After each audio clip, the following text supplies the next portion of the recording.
Welcome, everyone, to another broadcast of The Soul of the Everyman on the ArtistFirst Radio Network.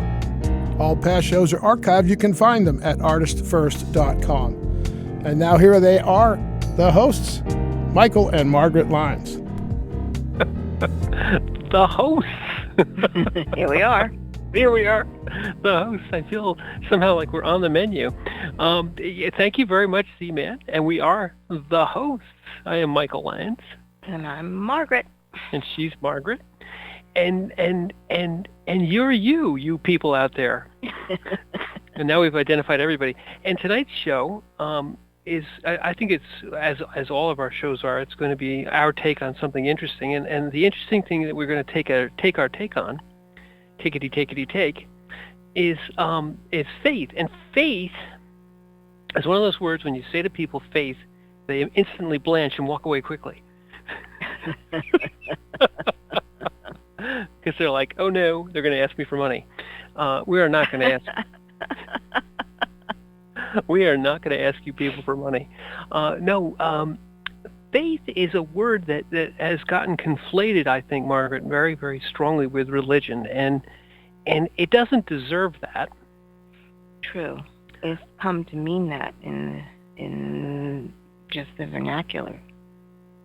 People ask you, well, what's your faith? And it immediately means like, well, what religious organization do you belong to? Right. And that's not what it really means.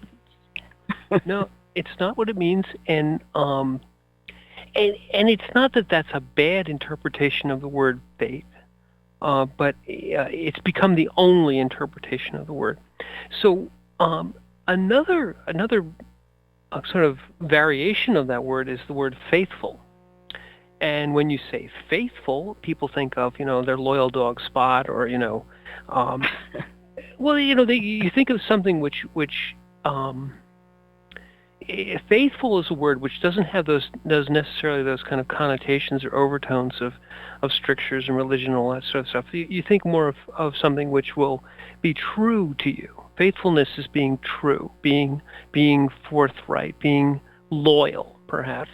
Well, being loyal, although the faithful always brings up images of congregations of some kind.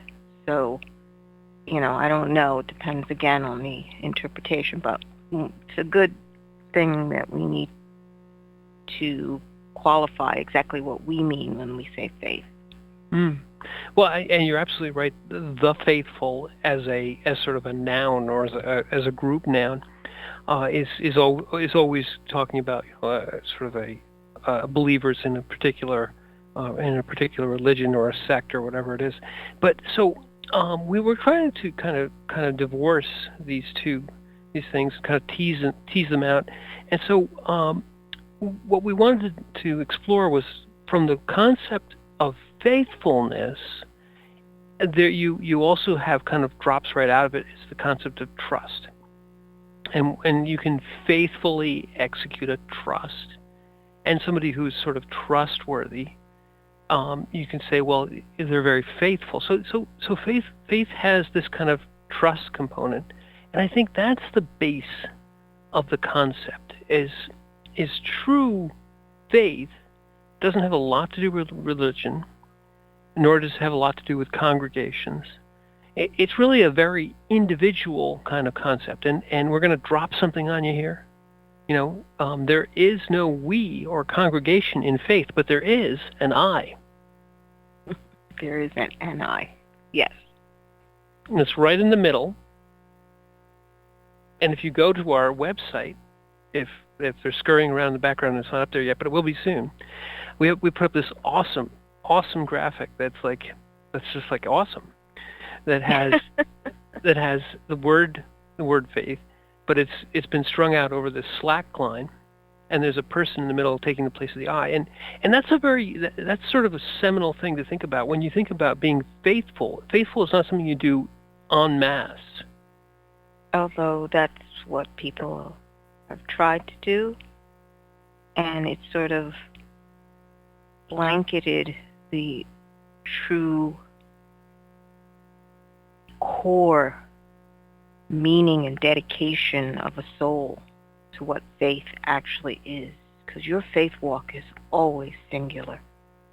You know, you may have brothers and sisters in a group, in a faith, but your walk is yours.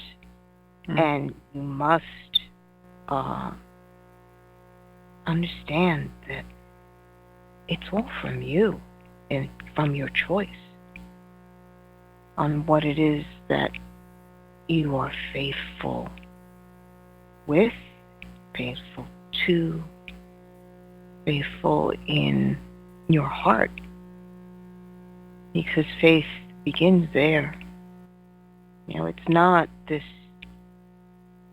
mechanical, almost doing things by rote. This is what we do once a week, and we go to this building over here, and we all sit in a pew, or we sit in a circle, or we decide whatever, because each group has certain comfort zones that they feel that need to be met in order to have a faith moment, which I find fascinating.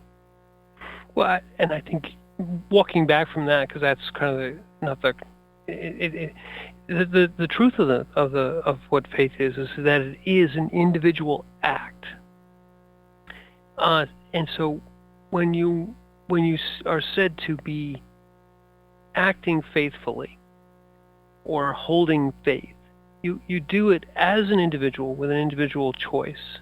There's an I involved. It's an individual choice. That's an action. The action itself is almost moot.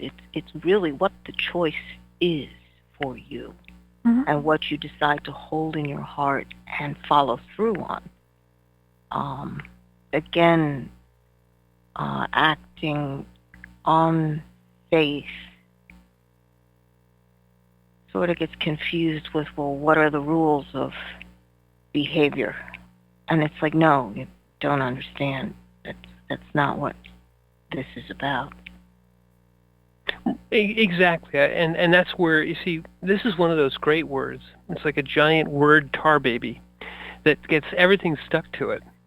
So as you navigate your way through these sort of choppy waters of which surround the word faith, you know, when you say act of faith, all of a sudden you're running off in the direction of you know, the saints or the Buddha or something like that. Now, but in truth, if we kind of disseminate and we kind of distill it rather down to its base precept, core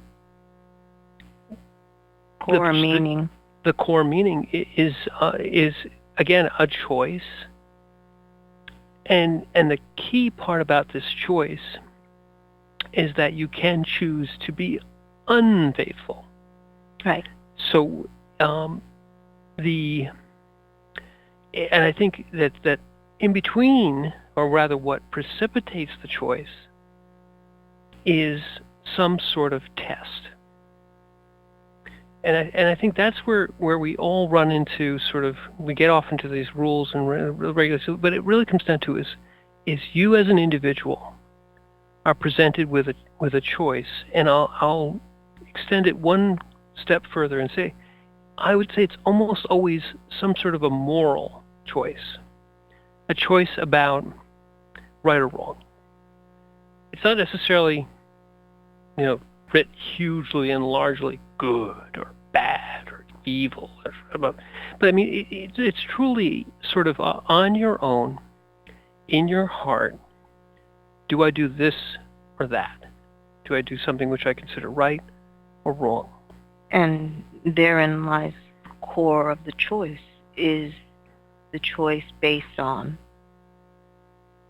what's good for you or good for the other. Or do you even have a perspective of what's good as a whole? I like that. I like where that's going. Go ahead, continue. Well, if you're basing your choice on the core heart goodness that there is, and we know of this heart goodness, so you see it when you see a baby, that it's just this very high, sweet, pure frequency, energetic. I don't know how else to explain it, but your heart understands when it's hit something that is true. So are you choosing according to what your heart is saying? Or are you disseminating and usually trying to figure it out in your head? Is there a set of rules that you've set up for yourself that it's got to be this way and why, and you've got a dozen reasons why one or why and the other? And that usually stems from what is human good. What is considered human good. I mean, this is the reason why we have so many experiences in this life. Because good, you know it when it's there. But you also know when you are being given choices. And what do you actually choose to follow? Where are you placing your steps? What do you put your faith in? Are you putting your faith in your ability to figure it all out all by yourself? Or are you putting your faith into what somebody else that tells you, who is an authority figure of some kind, or a grouping, or a bunch of rules or laws? Or is it a core coming right straight out of your heart that this is where it's got to be? And if we just back up a little bit, that's exactly correct. You mentioned the laws, the rules. When you say that your choice is going to be evaluated based on the rules, you're acting to the letter of the law. It's like I'm doing the right thing because I'm not supposed to go over 35 in a 35-mile-an-hour zone.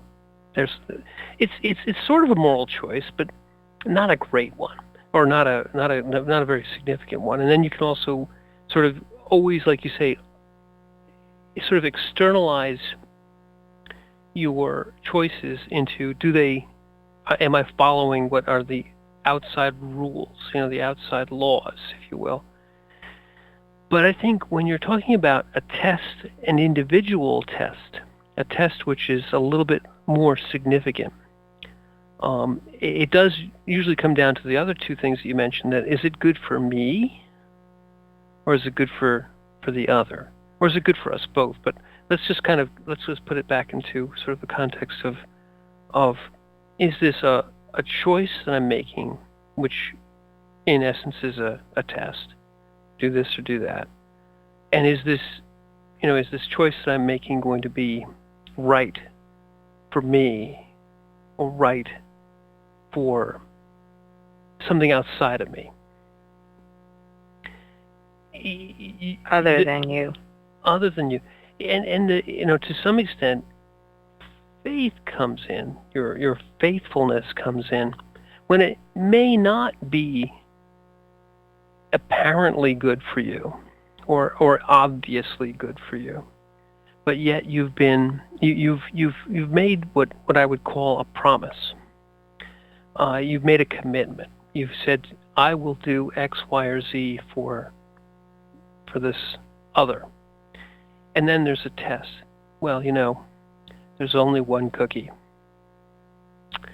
I really want it, but Mom said I should share. Well, that's the authority. But I felt like I promised it to you. I said, well, when you get home, there'll be a cookie. But there's only one left and I want it. It's a very simple sort of test. But that test right there, and they've done these studies with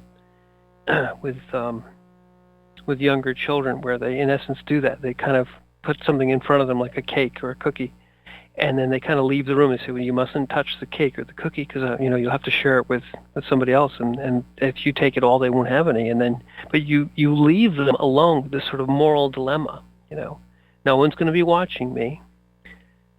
If I eat the cookie, I can tell them, oh, there weren't any cookies left. You can have this kind of test of call it a test of faith, but really it's a test of your faithfulness to yourself. You said you would do one thing, but then you're tested. I said I would share the cookie, but if I eat it, then there aren't any cookies, so I don't have to share it. And you mentioned 2-year-olds. 2-year-olds can be very innocent, can be very kind of pure, but they can also be very devious. I said baby. Baby, you did say baby, but as human beings, as we grow even a little bit older, we have these kind of let's call them sort of dialectics within ourselves, within our hearts. Well, I did say I would share the cookie, but they're not here, and the cookie's getting stale. And stale cookie. No one wants a stale cookie, so I should eat it now to keep the cookie fresh. That's too much reasoning for a 2-year-old. It's usually children don't need to be taught to lie; they just do it. Okay, and then they're explained later why this is a repercussion of that action. Your brother doesn't have a cookie; he's angry. Right. He wants to beat your face in because you ate his cookie. Right. And that's a very simplistic thing. But again, the test is at that level of you against yourself. Is a test. If you really talk about a test of faith, it's a test of your own current desire versus what you promised you would do. Perhaps is one good way of thinking about this test. Am I going to be faithful to myself, to what I said I would do, or what I should do? Well, if the child, because that's usually what you have to wind up doing, is begin to teach them that their word is important. Okay, you have to be. You kind of know this as a small child. There's something there, but you can't put words to it. Right. And when an adult begins to teach you that your word is very important, if you give your word, it is weighty. It bears paying attention to, and that is the foundation of trust. Exactly. Okay. That really has to get taught. It has to get taught. You have to inculcate, and this is another great point about faith. Faith is not something which is natural necessarily. It has to be taught. You may. I would postulate. Well, no. All right, you finish. I think I'm gonna say what you're about to say, which I would postulate that human heart includes a moral sense, a sense of good, but the idea that your words bind you is something which has to be taught. Well, it's the realization that goes on in the mind that I said this, and I really meant what I said. I said I was going to help, and I really want to help, but I really want the cookie. Yes. So that's when the beginning of, there's a good that is outside my good. And it has some kind of bearing on me because I really don't want my brother to be mad at me. I love my brother. And I really want to help, but I really want this cookie. Right. Mm-hmm. So this is this kind of the beginning of experiencing what that means. And they look at you and they will tell you exactly what they're feeling. They're not necessarily going to sit there and go, reason it out. No. They usually go directly to, I feel this. Right. And then it's usually this frustration that sets in because they don't know what to do. Right. And it's all quite a natural sequence. If one realizes that this is exactly what happens to you when you are faced with that kind of choice, then you begin to realize that, well, okay, everybody does feel frustrated. Can't get what they want. Well, and I would abstract it a little bit like this and say that faith is always about a struggle. it's a struggle in many ways with yourself, with what you said you would do, or what you committed to do, and what you want to do, or what you want to do now. And sometimes, the old saying, "You can't have your cake and eat it too," is a wonderful way of putting faith. You can't both keep your word and share and eat the cookie. If you said, "I'll share the cookie," and you eat the cookie, these two things are a struggle. They struggle against each other. They struggle within the I, in the center of the word faith. They struggle within the heart. And to the extent that you wrestle, when you decide something which is decided by faith, you wrestle with it a bit. At a 2-year-old level, you don't wrestle with it all that much, but when we get to real life and death, adult tests of faith, there's a wrestling, there's a struggle. Well, the I in faith, if you can equate it with your identity, your concept of who you are and what the I means, as you mature, you begin to realize how vital it is to have a relationship with other I's. And all those I's out there don't look like me. They're different forms. So getting that kind of perspective, beginning there, because that's where you begin. And you begin to realize that, okay, well, this person felt bad because I said this and I didn't do it. And I'm sorry. But that's the beginning of sharing that experience. Because if he turned to his brother and said, "I really wanted that cookie. I was so hungry." And just sharing that, this is how I felt. And usually the solution came up, "Mommy, you need to buy more cookies." Well, and that's a wonderful way to solve that problem. But I think, again, kind of sitting back, talking about all the other I's as we mature, as we get past the cookie sharing with brother stage, but towards the adult sort of, the currency of faith is trust. I mean, I think the two get conflated, but in fact, when you say, "I will do something," you're stating you're making a statement, which then the currency of which to the other is, "I trust you will do it," and the fulfillment thereof is an exercise of faith. So faith is sort of, to put it sort of in an abstract, faith is sort of trust in motion, if you will. Trust is something that you give someone as a sort of a block. You say, "Well, I'll take out the garbage tomorrow morning." And somebody says, "Okay, I trust you, we'll do that." The trust is static, but the faith is the execution, sort of the fulfillment of the trust, if you will. It's the trust in motion. It's the trust that was given to you. Yeah.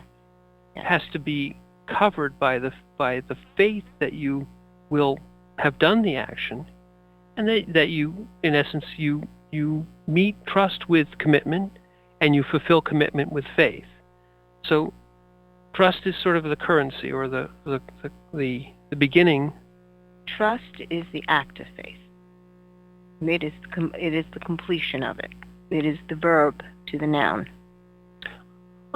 Okay. Well, I guess I'm trying. Maybe it's another word, but I'm looking for, in essence, the kernel of what you earn, or what is given to you in lieu of the action that is a potential action, is the trust. The trust that you build is based on fulfillment of your word, your promise. And if you are consistent with that, then people say, "Okay, well, that person fulfills their word." And it bears a lot of weight when that person opens their mouth and says, "I will do this." Right. Everyone else in the room says that person is going to do this. It becomes a solid, dependable, almost like ground It becomes the ground of that person. It's understanding that you are actually building up who you are by doing it. And if the ground is broken, then that contact, they do not give you credence.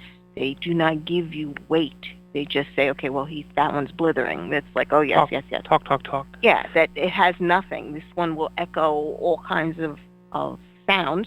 They're faithless. But they have no substance to them. I cannot walk with them in trust. Well, and this is why I said trust is like currency. Because in essence, as you earn trust, it becomes like a bank account. If we talk about it in currency form, it becomes. I don't want to conflate it. It becomes you gather trust in increments. You aren't given full trust immediately. You're given trust over time. It builds up. Okay. Yes, but what people are actually trusting is whether your heart is true. Okay? Right. That's what they're seeing, is whether or not your heart is true. You can follow through doing what you said you were going to do. And in many ways, it's sort of the reverse way that laws are made. All right? It always happens in this particular way. You said this happened. You said this, that happened. Yes. But what is the motivation behind it? Is it because you want to build this currency? Because that's not usually why you do it. If you're truthful, you are not doing it because you want to build a currency so that... Okay. I think that I see where you're reacting to is because it's not like currency in that regard. You can't spend, well, you can sort of spend trust, but you're not doing it. The gathering of trust is not the motivation, as you mentioned. No. Your actions are based on where your soul resides internally. Right. And you will follow through exactly where your soul resides. So if you decide that you are the center of your world and you don't really care what the results are, except only what happens for you, then you will follow through on that. And it will be very self-serving actions. Right. What I'm trying to get to, though, is if we abstract these things, they're conflated all the time.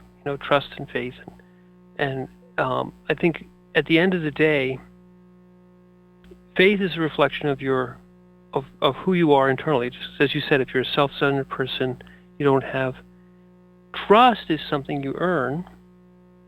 It's always in relationship. You don't have to trust yourself. You have to trust somebody else. You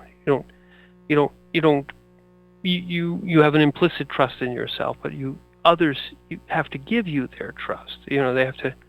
I don't know about that either, because people sometimes have trouble trusting themselves. Okay.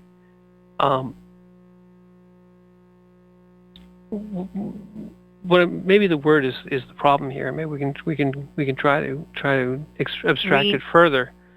But you said before, and I believe you're correct, is that your actions will honor the trust that's given to you. If somebody trusts you to do something, your fulfillment, what you do, honors that trust, and it affirms that trust. Yes. And you mentioned that you can also break trust, mm-hmm. and once you've broken trust, it's difficult to get it back. And in that way, it's not like currency, but it becomes a sort of an exchange. You give me something, which is your trust that I will do something, and I can either the choice I have for is do I say I do it and do it, and therefore honor the trust, or do I say I'll do it and then I felt like having the cookie and so I break trust. And when you're 2 years old, you get forgiven for that, perhaps. When you're 20 or 30 or 40 or an adult, that breaking of trust, that lack of faithfulness, has consequences. Yes. And the consequences that we have right now are that we've run out of this half hour because we're talking about an amazing subject. And on the other side of this half hour, of this commercial break, if you trust us, we will be back to talk more about it.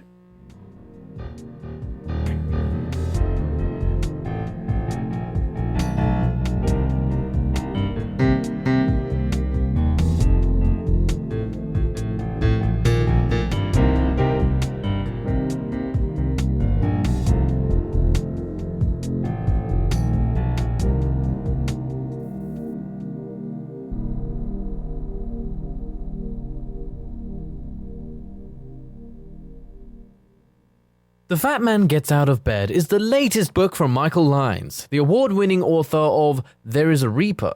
Featuring 13 original stories, this wide-ranging collection has everything. Forbidden love, gods versus demigods, weird invading aliens, sexy seductive artificial intelligence, and unusual passion between the living and the dead. All set amidst fantastic worlds of pain and loss and boundless joy. From the sublime to the macabre to the bittersweet, The Fat Man Gets Out of Bed will leave you breathless with laughter, brimming with tears, trembling with suspense. Available now on Amazon.com, Google Play, iTunes, Kobo, and fine e-tailers everywhere. The Timeless Esoterica radio program with Dr. Bruce is broadcast on the fourth Monday of every month at 8 p.m. Pacific, 11 p.m. Eastern, on ArtistFirst.com. We explore topics including the paranormal, alien life, mysteries, conspiracies, hidden history, oddities, and much more. Each show will feature a special guest with exciting and thought-provoking discussion. Always keep an open mind, an open heart, live forever, and remember Dr. Bruce believes in you.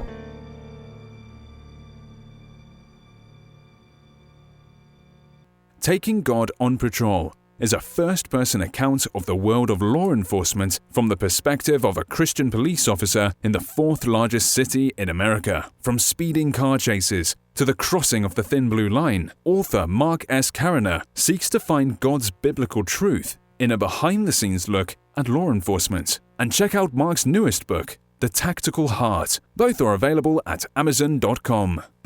There is a Reaper is the story of 5-year-old Christopher Aaron and his life-changing struggle with leukemia.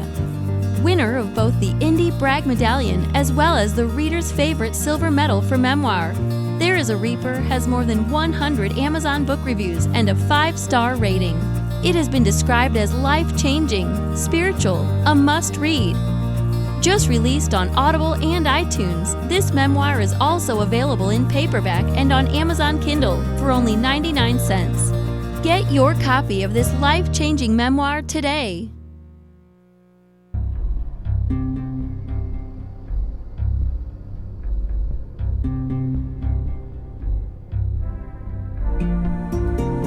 You are listening to The Soul of the Everyman on the ArtistFirst Radio Network.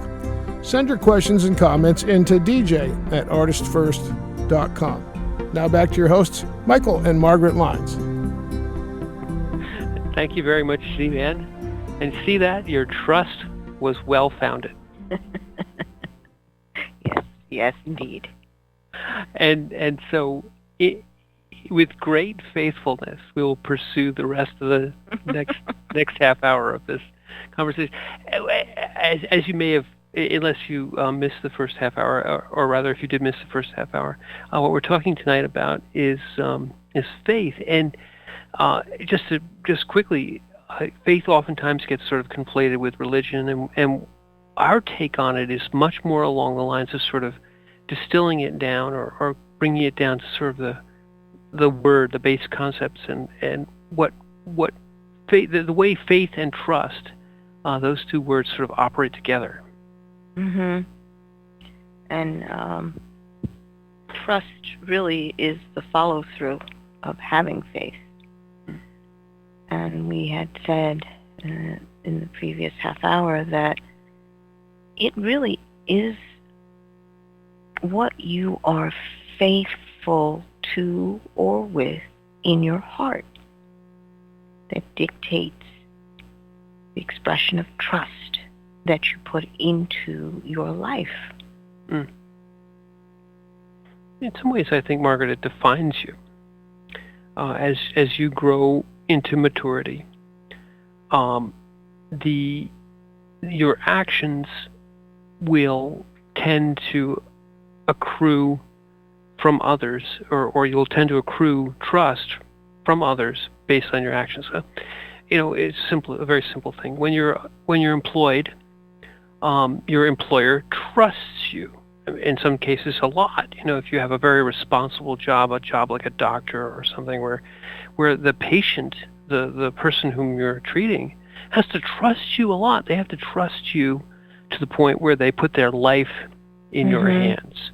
And that level of trust, when as a society, when somebody who abrogates trust, a doctor who does things that are, that cause their patients harm, we have a lot of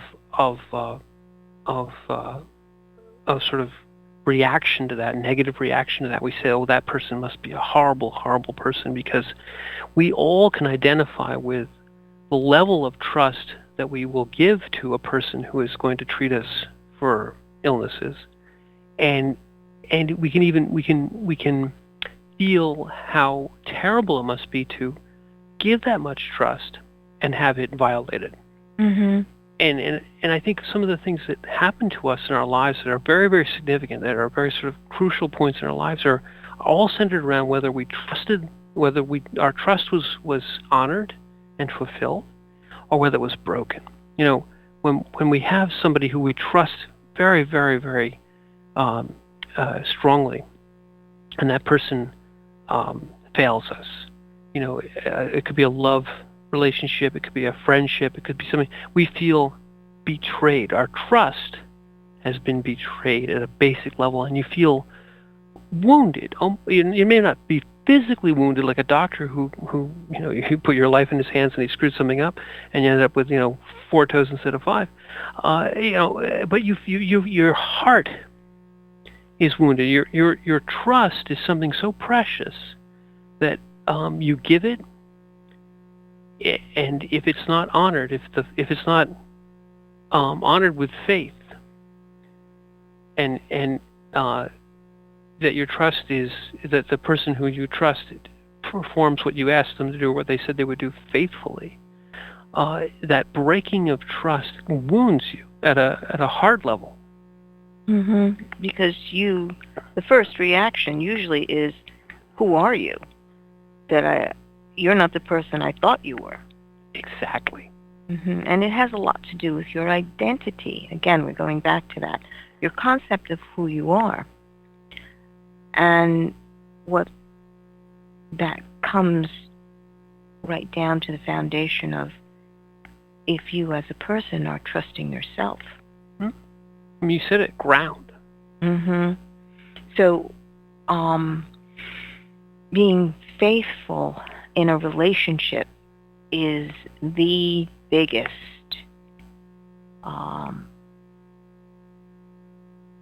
I'd say it defines the relationship.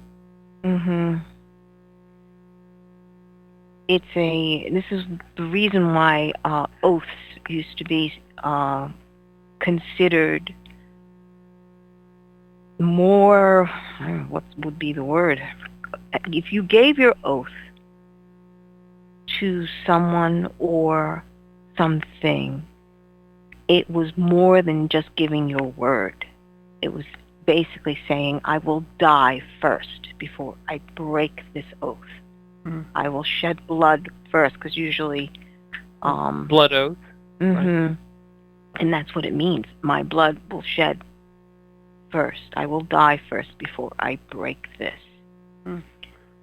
And that's what that faith in means. To have a core conviction so deep and so vast that even death can't break it. And oath is a very interesting thing, because the difference between an oath and a promise is the key here. And the basic difference between an oath and a promise, I say, I will do this, And oath adds a few more words. I swear by God I will do this. So what an oath does is it places an extra sort of layer of commitment or seriousness upon the commitment. I swear by my life. I swear with my blood. I swear on my God, or whatever it is. So the oath portion of it is my promise plus, But when one has a relationship of trust or faithfulness and trust together, the oath is almost either implied or unnecessary. In other words, your own word becomes your bond so strongly that it is implied that your life is powering your word. An oath is sort of an external. Let's add sort of a couple of decorations on top of my promise. But in truth, when trust and faith have never been broken, when someone can really trust you, the oath is the bond, the word is my bond, is implied.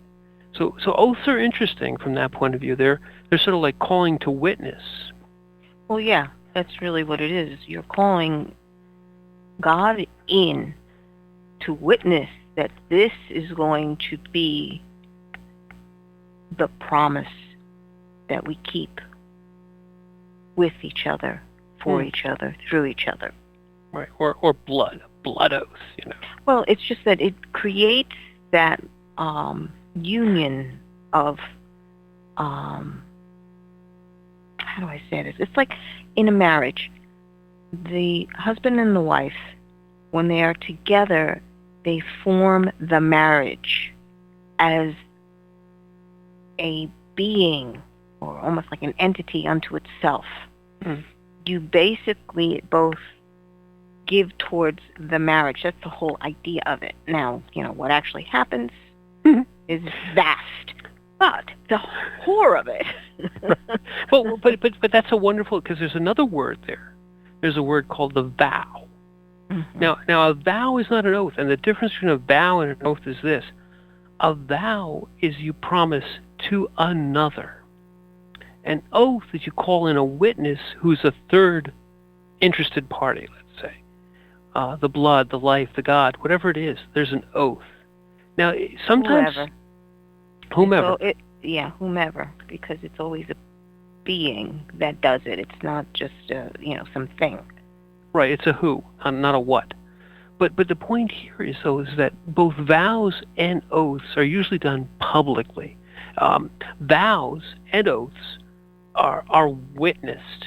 So there's sort of an extra level of, if you say to another person, I won't eat that cookie, and then you do, well, you've broken trust, and you've done a bad thing. But only you and that person know. But when you bring in the sort of the concept of a society or of an external, I swear in front of all these people, as God is my witness, all these kind of things, these words, whatever they are kind of adding an extra layer of, wow, if I don't do this, I'm not only do you and I have I broken trust with you, and you and I have broken trust. I've broken trust with you, rather. But I've also shown all these people that I am faithless, that I don't deserve trust. I'm spending a lot more trust capital, even though I'm not giving them a cookie. I said I would give you the cookie, but they're like, wow, that guy said he'd give this woman a cookie, and he didn't. Well, he must be a jerk. Well, you know what I mean? It kind of raises the stakes.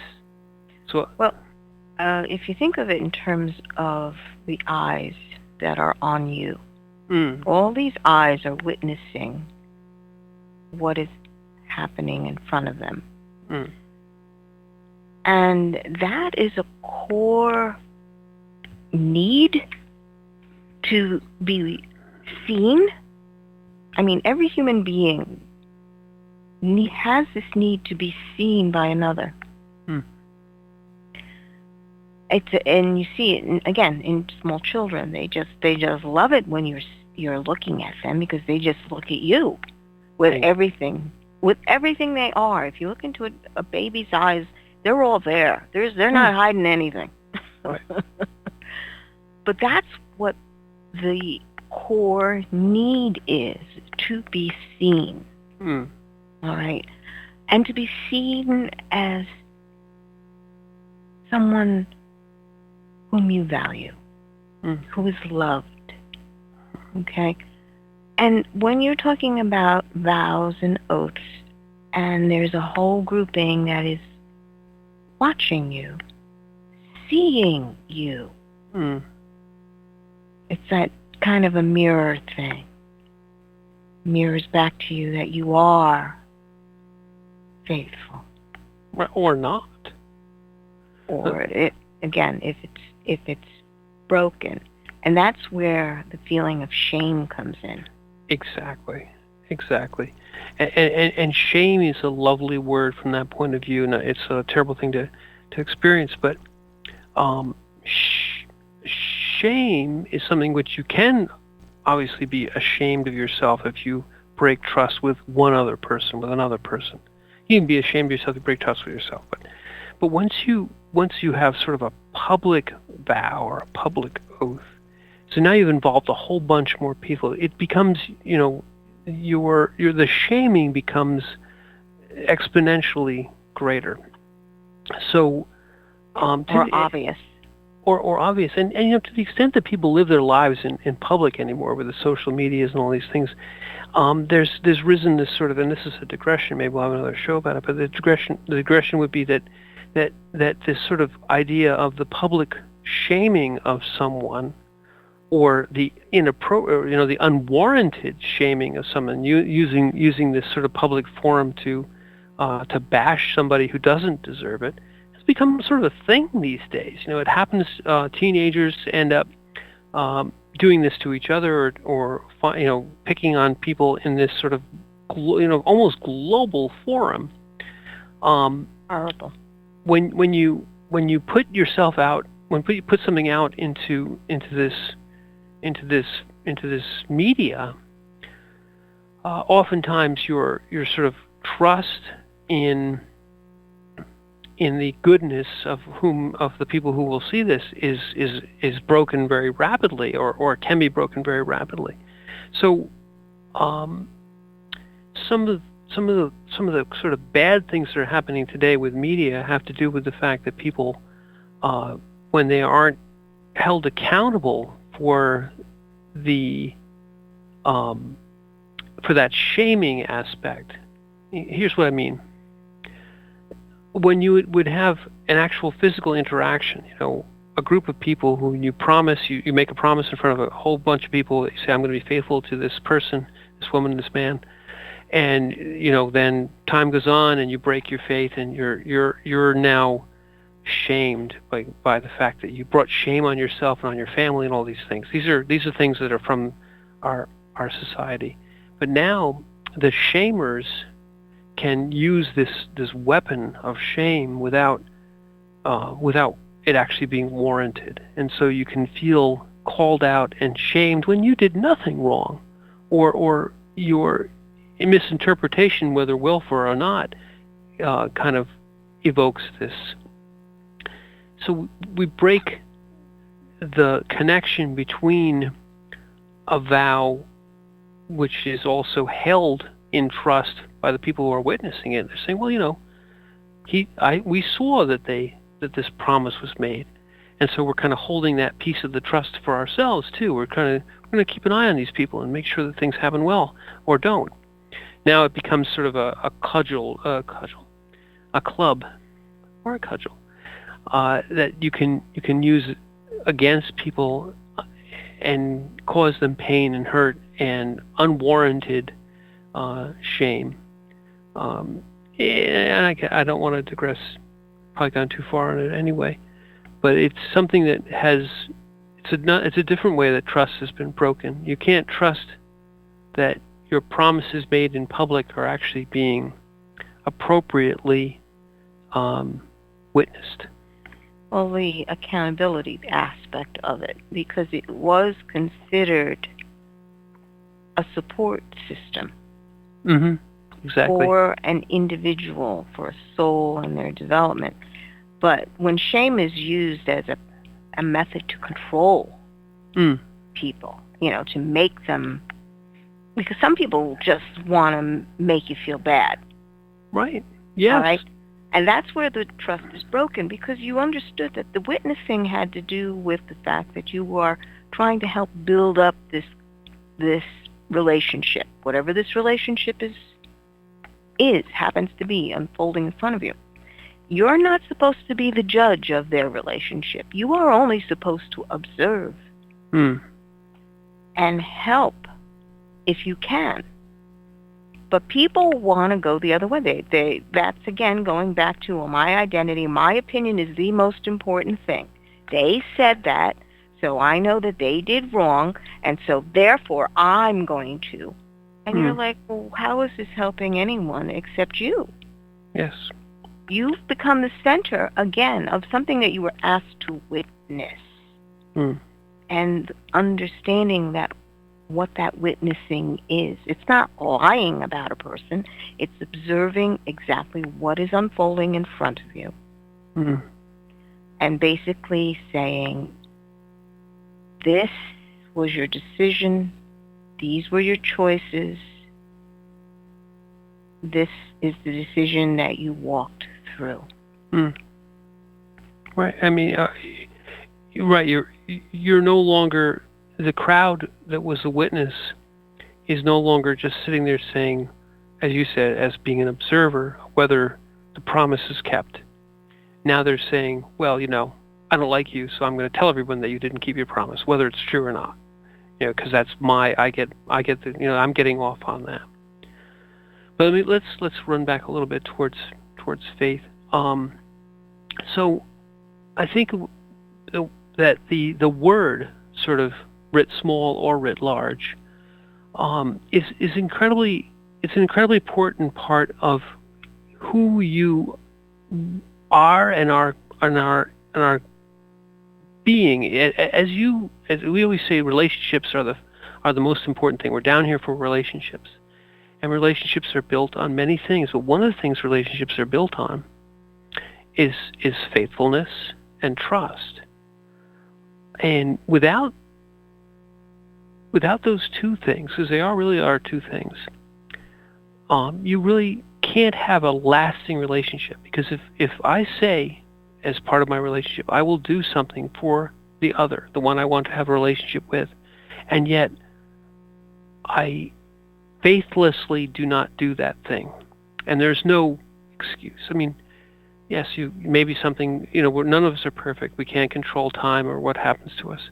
So you say, I'll do something, and through no fault of your own or through something that you could not control, you're unable to execute. You're unable to be faithful.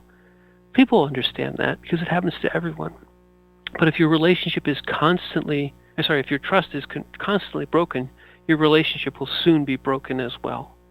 And this goes between people, and it goes between yourself and yourself. It goes between yourself and spirit and God and that which is outside of you. One of the biggest parts that actually drives why faith is conflated with religion is that we have faith in our Creator, and our Creator has faith in us in some regard.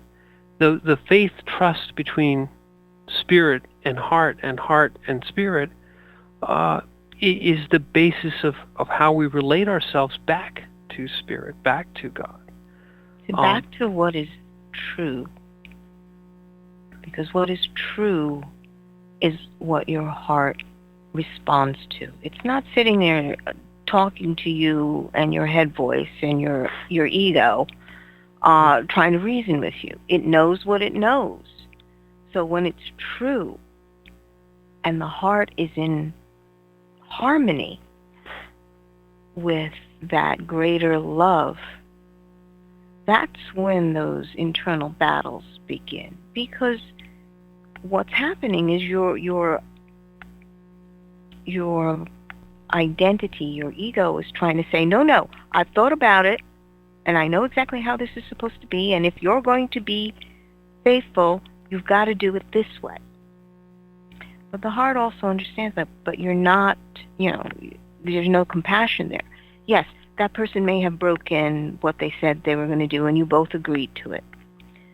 But the heart understands that love is much greater than the rules of the moment or the emotions of the moment.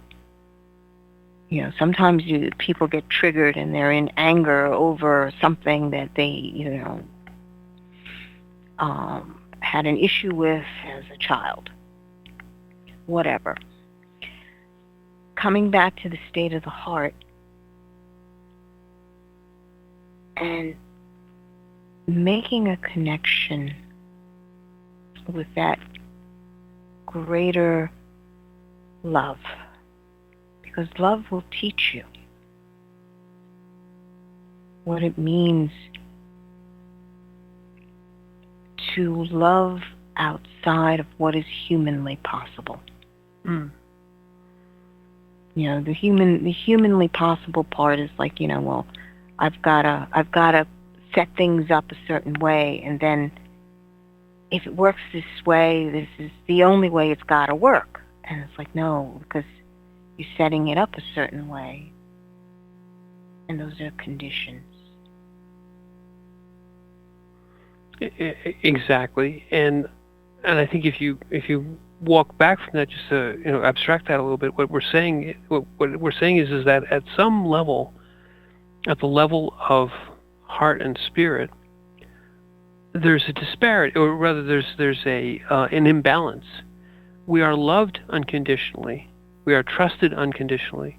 The basis of one of the tenets of grace is that it's undeserved. Why is it undeserved? Well, because there's really nothing that we can do to deserve it. In other words, you can't earn yourself a gold star from God, because we just don't. Sorry, those gold stars. Nothing we can do will earn you that gold star from God. But you get it anyway. It's undeserved grace because there's an imbalance. You are loved unconditionally and trusted, even though you're going to fail. Okay. Right. So, right. Among human to human, we portray that by saying, well, we know that sometimes you just can't keep your word, and you get forgiven. But human to God, God knows that we're never going to keep our word. And so the trust, the grace, the imbalance is what shows us that level of grace, or that level of trust or faithfulness, is something we can aspire to, but it may be impossible for us to ever attain. We will always say to God, we will do these things, God. And then we'll screw up over and over and over and over again for infinity. So you don't give up trying to fulfill them, because part of the benefit is the promise and the trying.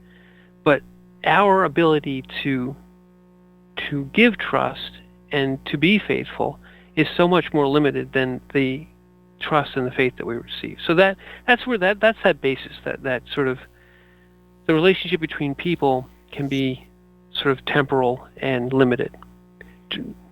And if you open up and receive God's grace,